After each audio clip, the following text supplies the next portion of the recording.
నమస్కారం, వార్తలకు స్వాగతం. ముందుగా ముఖ్యాంశాలు. ఉండవల్లి ప్రెస్ మీట్, పలు అంశాలపై వివరణ.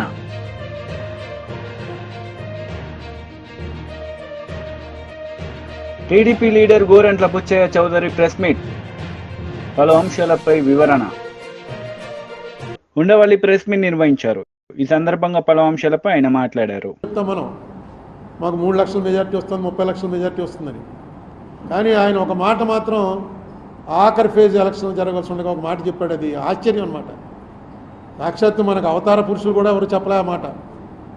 ఆయన ఏమన్నాడంటే, నేను మామూలుగా అందరూ పుట్టినట్టు తల్లిదండ్రుల కలయిక వల్ల పుట్టినట్టుగా నాకు అనిపించట్లేదు. భగవంతుడు నన్ను వేరే పంపించాడు, ఏదో పని మీద ఇక్కడికి పంపించాడు. అందరినీ భగవంతుడు పని మీదే పంపిస్తాడు. ఆ మాట మనం అనుకోవడం కాదు, ప్రజలు అనాలి. ఈయన కారణ జన్ముడండి అని.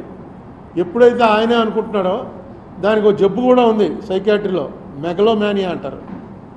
అంటే తనని దేవుడి కింద భావించుకునేటువంటి జబ్బు అది.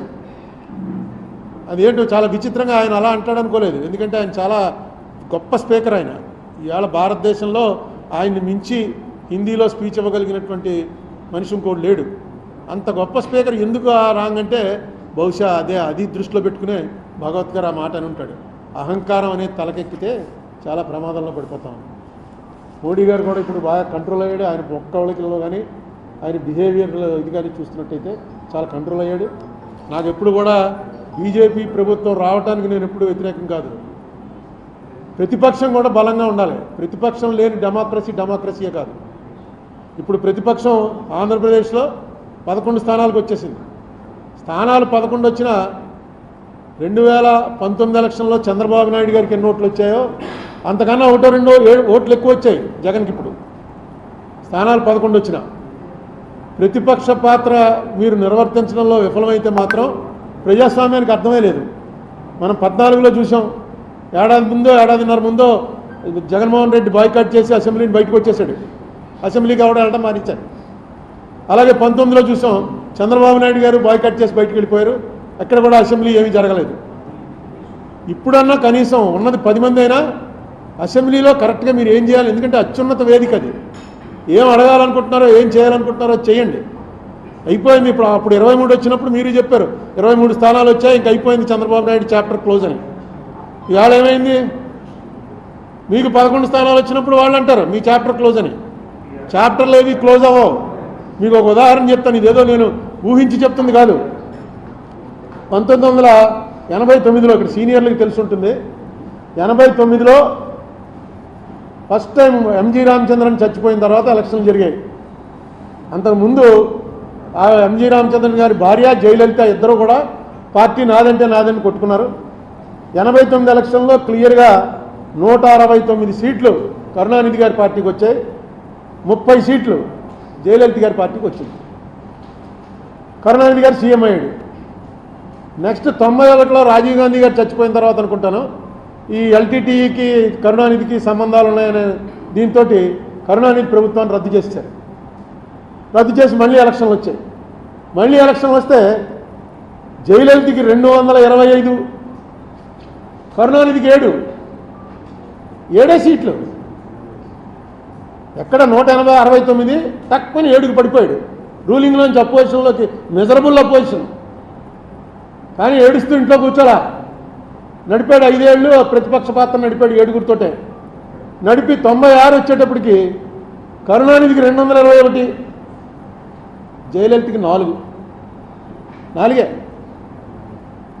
అసెంబ్లీ సీట్లు. లాస్ట్ టైం 7 వచ్చిన వాడేమో 221 పెరిగాడు. 225 వచ్చిన వాళ్ళు 4కు తగ్గారు. 2011లో మళ్ళీ 203. జయలలిత 2 సార్లు నెగ్గింది. 2016లో కూడా నెగ్గింది ఆవిడ చచ్చిపోవటానికి ముందు. అంతకుముందు ఎప్పుడు ఒకసారి అయినా ఒకసారి ఆవిడ అలా వచ్చేది. 2 సార్లు నెగ్గింది ఆవిడ. ఈ రాజకీయంలో ఎప్పుడు కూడా నిస్సత్వ నిస్సహాయత ఉన్నవాడు రాజకీయాల్లోకి రావటమే అనవసరం. మొన్న వేసంకాలం టీవీలో చూస్తుంటే మనకి చెమటలు పట్టేసావు. ఏంట్రా బాబు ఇంత ఎండలో అలా పడి మెయిన్ రోడ్డు మీద నిలబడి అలా మాట్లాడుతున్నాడు, చెమటలు కారిపోతుంటే మనకే భరించలేకపోతున్నాం. ఏసీ కూర్చుని ఎలా తిరుగుతున్నాడు అంటే ఆ కసి, ఆ రాజకీయం అనేటువంటి ఆ కసి ఉండాలి. నిస్సత్వ తగ్గిపోవాలి. నిస్సహాయత నాకు ఎవడో లీడర్ అన్నది ఉండకూడదు. అలా చేశాడు కాబట్టి ఆయన మళ్ళీ రివర్స్ అయింది. ఇప్పుడు జగన్మోహన్ రెడ్డి కూడా మా వాళ్ళని కొట్టేస్తున్నారు, ఇవన్నీ కూడా మామూలుగా జరుగుతూ ఉంటాయి. ఈసారి కొంచెం ఎక్కువ జరుగుతూ ఉండొచ్చు. జగన్మోహన్ రెడ్డి దీనికి మైనస్కి ప్రధానమైనటువంటి కారణం ఏంటంటే ఆయన చేసినటువంటి పనులు కక్షతో చేస్తున్నాడు అని మిడిల్ క్లాస్ జనం నమ్మారు. ఆయన చేస్తున్నటువంటివి రూల్ ప్రకారం చేశాడా, రూల్ ప్రకారం చేయలేదా అన్నది పక్కన పెట్టి, రూల్ ప్రకారం చేసినా రూల్ ప్రకారం కాకపోయినా ఇది కక్ష పట్టి చేస్తున్నాడా అని ఖచ్చితంగా మెజారిటీ ప్రజలు నమ్మారు. ఇంకా ఏ బడుగు బలహీన వర్గాల వాళ్ళ ఓట్లు నీకు వస్తాయనుకున్నావో ఆ బడుగు బలహీన వర్గాల వాళ్ళంతా కూడా రెక్కాడితే కానీ డొక్కాడని జనం. ఆ జనానికి 50 రూపాయల లిక్కరు 200 రూపాయలు దాటిపోతే తాగకుండా ఉండలేని పరిస్థితి అనేక సంవత్సరాల నుంచి అలవాటు చేసాం. సాయంకాలం అయ్యేటప్పటికి ఇంటికి వెళ్ళేటప్పుడు లెక్కర వేసుకుని వెళ్ళడం అలవాటు అయిపోయిన వాళ్ళు ఒక్కసారిగా బడ్జెట్లో మార్పు వచ్చేసింది. మీరు ఇచ్చే ఎన్ని వేలు ఇచ్చారు, ఆటో డ్రైవర్కి ఇచ్చారు, తర్వాత చిన్న చిన్న పనులు చేసుకుంటున్న వాళ్ళకి ఇచ్చారు, 3000 రూపాయలు పెన్షన్ ఇచ్చారు, ఇవన్నీ కూడా కలిపి కూడా ఆ ఫ్యామిలీ బడ్జెట్లో తేడా వచ్చేసింది ఈ లెక్కర వల్ల. మీకు ఎలక్షన్లు పోవడానికి వాళ్ళకి డైరెక్ట్గా గవర్నమెంట్ తోటి సంబంధాలు ఉండవు. లాస్ట్ టైం కన్నా ఈవేళ బాగున్నావా లేదా, ఎవడు ముఖ్యమంత్రి ఎవడు ప్రధానమంత్రి మామూలు పని చేసుకున్న వాళ్ళకి ఏమీ అది ఉండదు. ఉల్లిపాయ రేటు గురించి ఒక గవర్నమెంట్ పడిపోయింది ఢిల్లీలో, నా బహుశా 77లోనో 80లోనో ఉల్లిపాయ రూపాయి ఉండేది 5 రూపాయలు అయింది. అంతే, వాళ్ళకి ఉల్లిపాయ నిత్యావసర వస్తువు తక్కువ ప్రభుత్వాన్ని దించేశారు. అలాగే ఇక్కడ సారా అన్నది ఎంత బలంగా పనిచేసిందంటే అది మొట్టమొదట పాపం ఫస్ట్ ఈ విషయం కనిపెట్టినవాడు ఎవడంటే స్టేట్ లెవెల్ లీడర్స్లో మన రాజమండ్రి ఆయన సోమవీర్రాజు లిక్కర్ రేట్లు ఎక్కువైపోయి 50 రూపాయలకి ఇస్తాం మేము వస్తే అని అంటే ట్రోలింగ్ చేసి తెగదిట్టేశారు సోమవీర్రాజుని. అదే చంద్రబాబు నాయుడు గారు డైరెక్ట్గా మీటింగ్లోకి వచ్చి చెప్పాడు 50 రూపాయలకే మీకు నాణ్యమైన లిక్కర్ ఇస్తాను మేము వస్తే అని. అది పనిచేసింది. సోమవీర్రాజు ఆ ముందే చెప్పాడు అది, ఎందుకంటే అతనికి ముందే వెలిగింది. ఇది దీనివల్ల చాలా ఫ్యామిలీస్లో చాలా ఇబ్బందులు అయిపోతున్నాయి ఆర్థికంగా. బీజేపీ మహిళా లీడర్ ప్రెస్ మీట్ నిర్వహించారు. ఈ సందర్భంగా పలు అంశాలపై ఆమె మాట్లాడారు. పాఠ్య పుస్తకాల ముందు మాటలు ముఖ్యమంత్రి పేరు దగ్గర పాత ముఖ్యమంత్రి కేసీఆర్ గారి పేరు, విద్యాశాఖ మంత్రి పేరు దగ్గర సబితా ఇంద్రారెడ్డి గారి పేరు పెట్టి ముందు మాట ఉన్నటువంటి పుస్తకాలను అట్లనే ప్రచురించి అట్లనే స్కూళ్ళల్లో కూడా పంపించిన తర్వాత అక్కడ ఉన్నటువంటి ఉపాధ్యాయులు విద్యార్థులు చూసిన తర్వాత తప్ప ఈ వార్త వెలుగులోకి రాలేదు. అంటే ఇంత దౌర్భాగ్యమైనటువంటి పరిస్థితి ఎందుకున్నది ఈ రాష్ట్రంలో అంటే కాంగ్రెస్ పార్టీ ఇంకా వాళ్ళు అధికారంలోకి వచ్చినాము అని వాళ్ళే నమ్ముతలేరు. ఇంకా ముఖ్యమంత్రి కేసీఆర్ గారే, ఇంకా విద్యాశాఖ మంత్రి సబితా ఇంద్రారెడ్డి గారే అన్నా అనుకొని ఉండాలి. లేకుంటే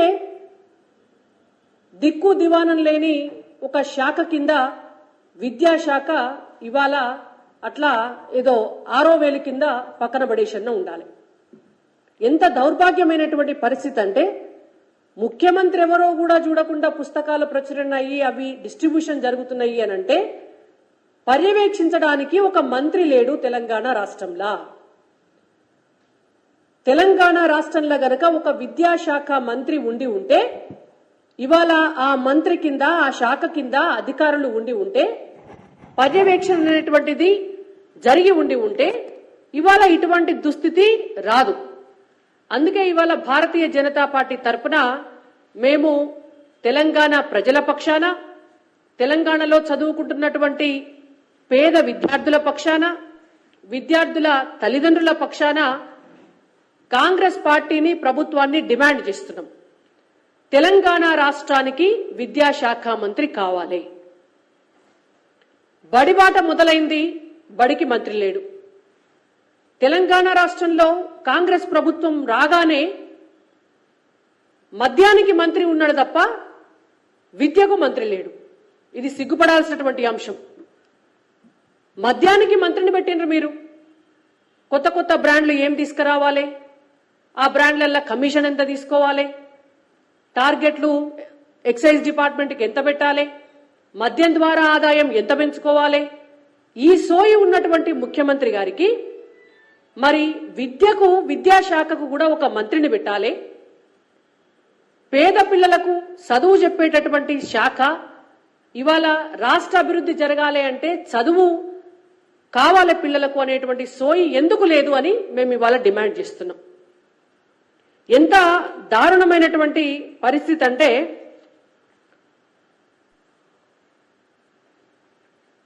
పర్యవేక్షణ లేని అనాథలాగా తెలంగాణ రాష్ట్రంలో ఇవాళ విద్యాశాఖ పరిస్థితి ఉన్నది. విద్యాశాఖ మంత్రి పోస్టు ఖాళీ. ఎన్నికల సమయంలో రేవంత్ రెడ్డి గారు పదే పదే ఒక గాడిద గుడ్డును నెత్తి మీద పెట్టుకొని, ఒక గంప మీద గాడిద గుడ్డును పెట్టుకొని ఎన్నికల ప్రచారం చేసినాడు. ఇవాళ వాళ్ళ ప్రభుత్వంలో కూడా గదే గాడిద గుడ్డు కనిపిస్తుంది మనకు.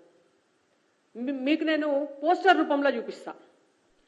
తెలంగాణ రాష్ట్రానికి విద్యాశాఖ మంత్రిని ఇచ్చిందా కాంగ్రెస్ ప్రభుత్వం అంటే గాడిద గుడ్డు ఇచ్చింది. తెలంగాణ రాష్ట్రానికి విద్యాశాఖ మంత్రి లేడు. ఆ విద్యాశాఖ బీఆర్ఎస్ లీడర్ మీడియా సమావేశం నిర్వహించారు. ఈ సందర్భంగా పలు అంశాలపై ఆయన మాట్లాడారు. చూసుకుంటే చాలా ప్రైవేట్ స్కూల్ మొత్తం ఈ రాష్ట్రంలో దాదాపు మెజార్టీ కార్పొరేట్ స్కూల్ అన్ని కూడా ఇవాళ ఒక్కొక్క విద్యార్థి పేరు మీద బుక్స్ కానీ, యూనిఫామ్ కానీ, షూస్ కానీ, బ్యాగ్ కానీ ఇలాంటివి కూడా కంపల్సరీ వాళ్ళ స్కూల్ యాజమాన్యం వాళ్ళు సూచించిన దగ్గరే కొనాలని చెప్పి వాళ్ళు వ్యాపారం చేస్తూ ఉంటే, వ్యాపారం చేయదని చెప్పి జీవో నంబర్ 1 ఉన్నది, దాన్ని అమలు చేయాలని చెప్పి దాన్ని ఇంతవరకు ముఖ్యమంత్రి గారు రివ్యూ పెట్టకపోవడం వల్ల ఇవాళ ప్రైవేట్ లో చదువుతున్న విద్యార్థులందరి మీద వేల రూపాయల ఇవాళ భారం ఇవాళ విద్యార్థుల మీద ఇవాళ పడతా ఉన్నది. దానికి ముఖ్యమంత్రి గారికి సమయం దొరకలేదు. కాబట్టి దయచేసి ఇవాళ ప్రభుత్వానికి ఈ రాష్ట్రంలో విద్యా వ్యవస్థను గాడిలో పెట్టాలన్న పేదవాళ్ళకి నష్టం జరగద్దనే ఉద్దేశం కనుక ఉంటే ఇప్పటికైనా ముఖ్యమంత్రి గారు తననే రివ్యూ పెట్టాలి, లేకపోతే ఆ విద్యాశాఖ మంత్రి పైన వేరే వాళ్ళకన్నా ఇవ్వాలని చెప్పి ముఖ్యమంత్రి గారు డిమాండ్ ఇస్తూ ఉన్నాం. మీరు చేస్తున్న అనాలోచిత నిర్ణయం వల్ల, అసమర్థత వల్ల, సరిగా మీకు అవగాహన లేకపోవడం వల్ల ఇవాళ కోట్లాది రూపాయల భారం ఇవాళ ప్రజల మీద ఇవాళ పడతా ఉన్నది. ఒక్కొక్క విద్యార్థి మీద 15,000 నుంచి 30,000 రూపాయలు ఇవాళ ఈ ఫీజుల పేరు మీద, బుక్స్ పేరు మీద, షూస్ పేరు మీద, బ్యాగుల పేరు మీద, ఇతరత్ర ఐటమ్స్ పేరు మీద వసూలు ఇస్తున్నారంటే ఒక్కొక్క విద్యార్థి మీద జరుగుతుంటే వాళ్ళు ఎంత మంది విద్యార్థులు నష్టపోతారో ఒకసారి ఆలోచన చెప్పి మేము కోరుతా ఉన్నాం. అదేవిధంగా ప్రైవేట్ స్కూల్స్ అన్ని ఇవాళ ప్రైవేట్ విద్యా సంస్థలన్నీ కూడా తన సొంత సిలబస్ తయారు చేసుకొని వాళ్ళ ప్రింటింగ్ ఇవాళ ఇవ్వడం వల్ల ఇవాళ విద్యార్థులకు ఇవాళ భారం పడుతుంది. ఇవాళ విద్యార్థుల ప్రభుత్వం ఏదైతే ప్రింట్ చేసిన బుక్స్ అయితే అదే ప్రైవేట్ స్కూల్స్ యాజమాన్యం పాటించాలని చెప్పి రూల్స్ నిబంధనలు ఉన్నప్పుడు కూడా ఇవాళ ఏ ప్రైవేట్ విద్యా సంస్థలు కూడా కార్పొరేట్ విద్యా సంస్థలు కూడా ఫాలో కాకపోవడం వల్ల అదేని ఫీజులు రేట్ చేసి ఇవాళ విద్యార్థులు కూడా ఆర్థికపరమైన భారం మోపుతున్న విషయం ఇవాళ ముఖ్యమంత్రికి తెలిసినా కూడా చూసి చూడనట్టుగా వేడుకోవడం వల్ల ప్రైవేటు కళాశాలకు, ప్రైవేటు విద్యా సంస్థలకు లాభం చేకూర్చే పని ఇవాళ ముఖ్యమంత్రి గారు ఇవాళ పెట్టుకున్నది కాబట్టి ఆ పెట్టుకోవడానికి విద్యాశాఖ తన దగ్గర పెట్టుకున్నట్టుగా ఇవాళ రాష్ట్రం అందరూ ఇవాళ భావిస్తూ ఉన్నారు. కాబట్టి ఇప్పటికైనా ముఖ్యమంత్రి గారు మేల్కొని విద్యాశాఖ మీద ఇమ్మీడియట్ గా రివ్యూ చేయాలని చెప్పి ఏదైతే ఇంటర్మీడియట్ సర్టిఫికెట్స్ ప్రైవేట్ కళాశాలలు వాళ్ళ దగ్గర పెట్టుకున్నారో అది ఇమ్మీడియట్ గా ఇప్పించే విధంగా చర్యలు తీసుకోవాలని చెప్పి కోరుతా ఉన్నాం. అదేవిధంగా ముఖ్యమంత్రి గారు మార్పు రావాలి, చాలా ప్రైవేట్ కళాశాలలు ఇవాళ బీజేపీ సీట్ అన్ని లక్షలాది టీలకు అమ్ముకుంటారని చెప్పి గతంలో దగ్గర పెట్టిన రేవంత్ రెడ్డి గారు ఇప్పటి వరకు ఇన్సెట్ మీద, ఇంజనీరింగ్ కళాశాల మీద ఒక్కరిని కూడా పెట్టలేదు. ఇప్పుడే అసలు కౌన్సిలింగ్ డేట్ రాక అప్లై ఏ కేటగిరీ సీట్లు వేయాలి అప్లై చేయకముందే ఇవాళ బీ కేటగిరీ సీట్ల కోసం ప్రతి కళాశాల కూడా ఇవాళ ఇంజనీరింగ్ కాలేజ్ అందరూ విద్యార్థుల దగ్గర సర్టిఫికేట్ తీసుకుని ఇవాళ వాళ్ళ దగ్గర పెట్టుకుంటా ఉన్నారు.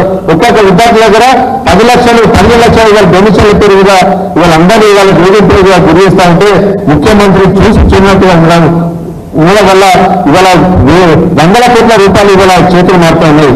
అక్రమంగా ప్రైవేటు ఇంజనీరింగ్ కళాశాల యాజమాన్యాలు సంపాదిస్తా ఉంటే ముఖ్యమంత్రి ఏం చేస్తున్నారని చెప్పి ఇవాళ మేము ప్రశ్నిస్తా ఉన్నాం. ఇవాళ ఇలాంటి ఆర్థికపరమైన భారం విద్యార్థుల మీద పడద్దని ఆలోచన ఈ ముఖ్యమంత్రి ఏంటంటే ఇప్పటికే విజిలెన్స్ కమిటీ పెట్టి తనిఖీ చేయాల్సిన ముఖ్యమంత్రి గారు ఇవాళ మౌనంగా ఉన్నారంటే ఇవాళ ప్రైవేటు కళాశాల యాజమాన్యాల అసోసియేషన్ నుంచి ఇవాళ ఎంత ముడుపులు చెప్తారో గుర్తున్నాయి కాబట్టి ఇవాళ మౌనంగా ఉన్నారని చెప్పి ఇవాళ రాష్ట్రంలో ప్రతి ఒక్క మేధావులందరూ కూడా ఆలోచన ఇస్తా ఉన్నారు. నిజంగా ముఖ్యమంత్రి అలాంటి ఆలోచన లేకపోతే తక్షణం విద్యాశాఖ మీద, ఇంజనీరింగ్ కళాశాల కౌన్సిలింగ్ మీద రివ్యూ నిర్వహించి బీ కేటగిరీ సీట్లను కూడా ఇవాళ కౌన్సిల్ ద్వారా నిర్వహించే విధంగా ప్రభుత్వం చర్యలు తీసుకోవాలని చెప్పి రాష్ట్ర ప్రభుత్వాన్ని మేము డిమాండ్ ఇస్తున్నాం. ఒకవేళ రాష్ట్ర ప్రభుత్వం ఇంకా కార్యక్రమం ఇవ్వకుంటే బీఆర్ఎస్ విద్యార్థి యోగం తరఫున ఖచ్చితంగా మేము పోరాటం చేస్తాం. పేద విద్యార్థుల పక్షాన బీఆర్ఎస్ విద్యార్థి యోగం కొట్లాడుతుంది. పేదలకు న్యాయం జరిగే కోసం, పేదలకు విద్యా నాణ్యత, పేదలకు విద్యా ఆర్థిక భారం కాకుండా ఉండటానికి బీఆర్ఎస్ విద్యార్థి విభాగం కేసీఆర్ సూచన మేరకు ఖచ్చితంగా మేము పోరాటం చేస్తాం. విద్యార్థులకు పేద విద్యార్థులకు అండగా ఉంటామని చెప్పి ఈ సందర్భంగా తెలియజేస్తాం. బీజేపీ లీడర్ మీడియా సమావేశం నిర్వహించారు. ఈ సందర్భంగా పలు అంశాలపై ఆయన మాట్లాడారు. తర్వాత పుస్తకాలను వాపసు తీసుకొని మళ్ళీ కొత్తగా ప్రింట్ చేసే ప్రయత్నం చేయడం ఇది చాలా బాధాకరం. ఇది రాష్ట్రం మీద పెను భారం మోపబోతుందన్న సంగతి నేను తెలియజేస్తా ఉన్నాను. ప్రభుత్వ ధనాన్ని దుర్వినియోగం చేసేటువంటి అధికారం మీకు లేదు. మరి 6 నెలల నుంచి బ్లూ ప్రింట్ ఇచ్చింది మీరు. మీ అధికారం నిర్లక్ష్యం వల్ల అక్కడ కేసీఆర్ బొమ్మ వచ్చిందో, కేసీఆర్ పేరు వస్తుందో, మీరు పుస్తకాలను వాపసు తీసుకొని మళ్ళీ కొత్తగా ప్రింట్ చేయించాల్సినటువంటి అవసరం ఏమున్నదని చెప్పి ప్రశ్నిస్తున్నాం. ఒకవేళ మీరు ఆ పుస్తకాలని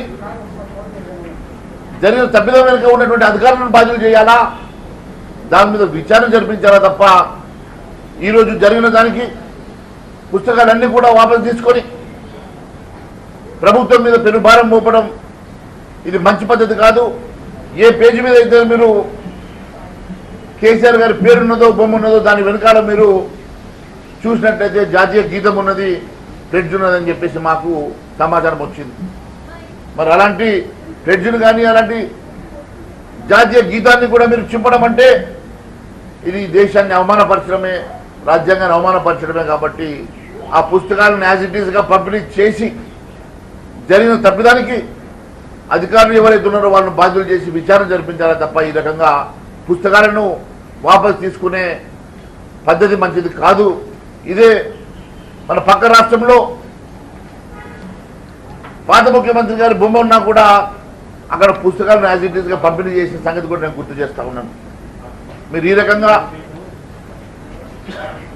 పర్సనల్గా వెళ్ళేసి ప్రభుత్వ ఖజానాకి భారం మోపడం భారతీయ జనతా పార్టీ ఖచ్చితంగా దీని మీద ఊరుకున్న సమస్య లేదని చెప్పి నేను తెలియజేస్తా ఉన్నాను. అదే మాదిరిగా 10 జిల్లాల్లో ఆశా వర్కర్లు పెద్ద ఎత్తున ఆందోళన చేస్తూ ఉన్నారు. వారి డిమాండ్ నెరవేర్చాలని చెప్పేసి వారు అడుగుతూ ఉన్నారు.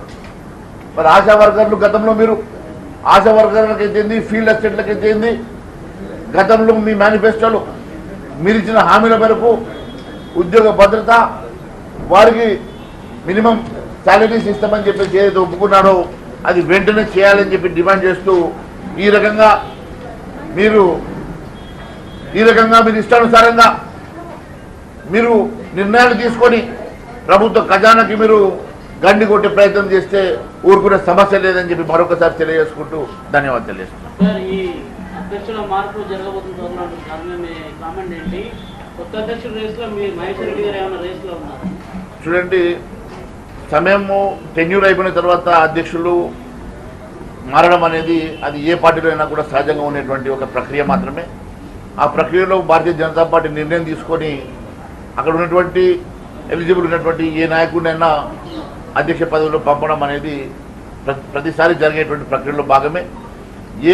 ఎవరున్నా కూడా రేపు రాబోయేటువంటి భారతీయ జనతా పార్టీ ప్రభుత్వమే తెలంగాణ రాష్ట్రంలో రాబోతున్నది. తెలంగాణ రాష్ట్రంలో ఖచ్చితంగా రేపు వచ్చేటువంటి అధికారం భారతీయ జనతా పార్టీదే.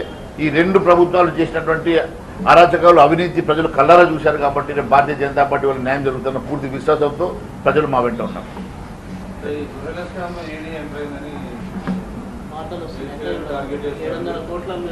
చూడండి, స్కామ్ జరిగినప్పుడు, అవినీతి జరిగినప్పుడు, అక్రమాలు జరిగినప్పుడు తప్పకుండా మరి వ్యవస్థలు పనిచేయడం అనేది సహజం. తప్పకుండా న్యాయ వ్యవస్థ కానివ్వండి, పోలీస్ వ్యవస్థ కానివ్వండి, ఇన్వెస్టిగేషన్స్ కానివ్వండి, దాంట్లో భాగంగానే జరిగేటువంటి ప్రక్రియలో భాగమే అదని చెప్పి తెలియదు. తెలంగాణ రాష్ట్రంలో ప్రభుత్వం ఏర్పడి 6 నెలలు గడిచినప్పటికీ ఇప్పటివరకు ఇచ్చినటువంటి హామీలు నెరవేర్చక 420 హామీలు నెరవేర్చని ఈ ప్రభుత్వం మీద, ముఖ్యమంత్రి గారి మీద 3 రోజుల క్రితం నేను బహిరంగ లేఖ రాసిన సంగతి నేను గుర్తు చేస్తున్నా. మరి ఈరోజు ఇదే ఆంధ్ర రాష్ట్రంలో గౌరవ ముఖ్యమంత్రి చంద్రబాబు నాయుడు గారు అధికారం వచ్చిన కొన్ని గంటల్లోనే 5 హామీలను నెరవేరుస్తూ సంతకం చేస్తే దాంట్లో సామాజిక వృద్ధాప్య పెన్షన్ల 2000 నుంచి 4000 రూపాయలకు పెంపు వారు ఇమీడియట్గా ఇంప్లిమెంట్ చేసే విధంగా సంతకం చేసిన సంగతి నేను గుర్తు చేస్తా ఉన్నాను. మరి అదే తెలంగాణ రాష్ట్రం టీడీపీ లీడర్ మీడియా సమావేశం నిర్వహించారు. ఈ సందర్భంగా పలు అంశాలపై ఆయన మాట్లాడారు. వాళ్ళందరి వాయిస్గా నేను ఉంటానని సవినయంగా మనవి చేస్తున్నాను. బాధితుల పక్షాన, కష్టాల్లో ఉన్న పక్షాన, ప్రజల పక్షాన నా కార్యాచరణ ఉంటుంది. అభివృద్ధి ధ్యేయంగా కార్యాచరణ తీసుకొని ప్రజల కోసం పోరాడతానని సవినయంగా మనవి చేస్తూ, మీడియా మిత్రులందరికీ నమస్కారం. మీరు చేసిన చెప్పాను ఇవాళ ఒకటి అర్హత ప్రాతిపదికగా, గతంలో కూడా తెలుగుదేశం హయాంలో మెరిట్ ప్రాతిపదికగా నిర్ణయాలు జరిగినాయి. ఈ ప్రభుత్వం అన్నింటినీ పక్కదారి పట్టించింది, తప్పుదారి పట్టించింది. యూనివర్సిటీలంతా చెత్త చేసి పారేశారు. యూనివర్సిటీలను రాజకీయ వేదికగా మార్చేశారు. నిష్పక్షపాతంగా వ్యవహరించే విధానం లేదు. తప్పుడు విధానంలో నియామకాలు జరిపోయినాయి. వాటన్నింటినీ కూడా సరిదిద్దుకోవాలి. విద్యాలయాల్ని, వైద్యాలయాన్ని సరిదిద్దుకోవాల్సిన అవసరం ఉంది. వైద్య రంగాన్ని సమిష్టిగా అందరం కలిసి దాన్ని సరిచేసుకోవాల్సిన పరిస్థితి ఉంది. విద్యా వైద్య రంగాన్ని నిర్వీర్యం చేశాడు జగన్మోహన్ రెడ్డి. వాటన్నింటినీ మళ్ళా పట్టాలు ఎక్కిస్తామని సవినయంగా మనవి చేస్తా ఉన్నాం. టీడీపీ నేతలు గతంలో ఇబ్బందులు పెట్టిన అధికారులపై ఎలాంటి తప్పకుండా వేటేస్తాం. వేటేకి తప్పదు. నిష్పక్షంగా ఉండి ఎవరైతే ఉన్నారో అధికార పక్షానికి వంత బలికి ప్రతిపక్షాల గొంతు నొక్కి తప్పుడు కేసులు పెట్టి రఘురామకృష్ణ లాంటి వాళ్ళని లోపల పెట్టి రిమాండ్లో కొట్టారంటే, ఒక పార్లమెంట్ సభ్యుడిని కొట్టాడంటే దిక్కు లేదంటే ఏదో ఆలోచించలేదు. ఒక అచ్చెన్నాయుడు గారు ఆపరేషన్ చేయించుకుంటే ఆపరేషన్ థియేటర్ నుంచి లాక్కుపోయారంటే ఎలాంటి పరిస్థితులు మనం చూసాం. చంద్రబాబు గారు విశాఖపట్నం వస్తానంటే రాకూడదు అంటాడా? పవన్ కళ్యాణ్ గారు విజయవాడ వస్తానంటే రాకూడదు అంటాడు. ఇది జాగిద్దార్ అని ముందే చెప్పా. ఇలా తాతగారి జాగిద్ది గారు ముల్లె కాదు. ఒక రోజు ఉంటుంది, ఆ రోజున మీరు అనుభవిస్తారని కూడా చెప్పాం. అది వాళ్ళ నిర్ణయం నిజమైంది. 24 పేర్లు పూర్తి అయిపోయాయి. 25వ పేరు బుచ్చి చౌదరి కోసం అట్టే పెట్టారంటారా? ఏం కాదండి, దాని గురించి ఆలోచించొద్దండి. అంటే 7 సార్లు మీరు గెలిచారు, అందులో ఆశించారు ఈసారి తప్పేం లేదండి. అనుభవం వ్యక్తి సమర్థంగా ప్రభుత్వానికి కష్టకాలంలో కూడా ఎదురించి మొన్నటి ఎన్నికల్లో గెలిచిన వ్యక్తి ఈసారి మంచి పదవి వస్తుందని చాలా మంది ఆశపడ్డారు. వాళ్ళందరూ నిరాశపడ్డారు. సరే తప్పేముంది, ప్రభుత్వం వాళ్ళ ప్రయారిటీస్ ఉంటాయి, ఈక్వేషన్లు ఉంటాయి, సర్దుబాట్లు ఉంటాయి. దాని గురించి మనం మాట్లాడగలరా? నేను ఆశించాను, మీరు ఆశించారు, అనేక మంది లక్షలాది మంది మిత్రులు ఆశించారు. సరే 42 ఏళ్లుగా ఏ పదవి ఉన్నా లేకపోయినా ఎమ్మెల్యేగా ఆ గుర్తింపు చాలు. గుచ్చి అనేవాడికి ఒక గుర్తింపు ఉంది రాష్ట్రంలోనూ, దేశంలోనూ, ఎక్కడైనా. ఇది దేశ విదేశాల్లో. దాని ప్రకారం పని చేసుకుంటూ వెళ్ళిపోతాం. పదవి ఉంటేనే పని చేస్తాం, పదవి లేకపోతే పని. ఎమ్మెల్యే పదవే కదా, ఆ పదవి ద్వారా పని చేస్తాం. అధికారంలో రాగానే వైసీపీ నేతలపై దాడులకు పాల్పడుతున్నారని చెప్పేసి టీడీపీ వాళ్ళు ఆరోపణలు చేస్తారు. సరే నిన్న మొన్న సంఘటనలు చూశారు. తెలుగుదేశం వాళ్ళని సావగొట్టారు కదా. సావగొట్టినేమో తెలుగుదేశం వాళ్ళ బూతులు తిట్టిన వాళ్ళు సంకలో పెట్టుకుని ఊరేగిన జగన్మోహన్ రెడ్డి నీతులు చెప్తాడా? తాడేపల్లి ప్యాలెస్ ప్రజల్లోకి వచ్చావా? మంచిదేనే, రాళ్ళు చెప్పులు వేస్తారు అంతే. నువ్వు చేసే నిర్వాహకానికి రాళ్ళు చెప్పులు పడతాయి. ఆయన ఎక్కడుంటాడు? 5 ఏళ్ళకి జైల్లో ఉంటాడు. చెంచల్గూడ జైల్లో, రాజమండ్రి సెంట్రల్ జైల్లో ఉంటాడు, తెలియదు కదా. తండ్రి నట్టు పెట్టుకుని దోచింది కొంత అయితే, ఈ 5 ఏళ్ళలో దోచుకుంది 10 రెట్లు ఎక్కువ. వీటన్నిటి మీద సమగ్ర విచారణ జరుగుతుంది. శిక్ష తప్పదు, దోషులకు శిక్ష తప్పదు. దానిలో జగన్మోహన్ రెడ్డి హత్యా రాజకీయాలకు పాల్పడ్డ వ్యక్తి, దోపిడీకి పాల్పడ్డ వ్యక్తి ఇంకా ప్రధాన అర్హుడు శిక్షకి. గోదావరి జిల్లాలో అధికారంలోకి రావడం కూటమి చాలా కష్టపడ్డారు. గోదావరి జిల్లాల మీద ఎక్కువ ప్రజలు ఫోకస్ పెట్టారు. అలాంటి గోదావరి జిల్లాలో చాలా మందికి మంత్రి పదవులు దక్కలేదు. యువ నాయకులకు సంబంధించి సుభాష్ కానవచ్చు, లేదా కొత్తగా ఇప్పుడు దుర్గేష్ కానవచ్చు, అలాంటి వచ్చినటువంటి అంటే సీనియర్లకి మిత్రపక్షాల ధర్మం, మిత్ర ధర్మంలో సీట్లు సర్దుబాటు, మంత్రి పదవులు సర్దుబాటు. ఎందుకంటే బీజేపీ వార్తలు ముగించే ముందు ముఖ్యాంశాలు మరోసారి. ఉండవల్లి ప్రెస్ మీట్, పలు అంశాలపై వివరణ.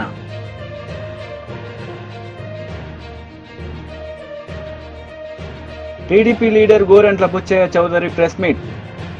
పలు అంశాలపై వివరణ. ఈ వార్తలు ఇంతటితో సమాప్తం. తిరిగి ప్రసారమయ్యే వార్తల్లో మళ్ళీ కలుద్దాం. అంతవరకు సెలవు. నమస్తే.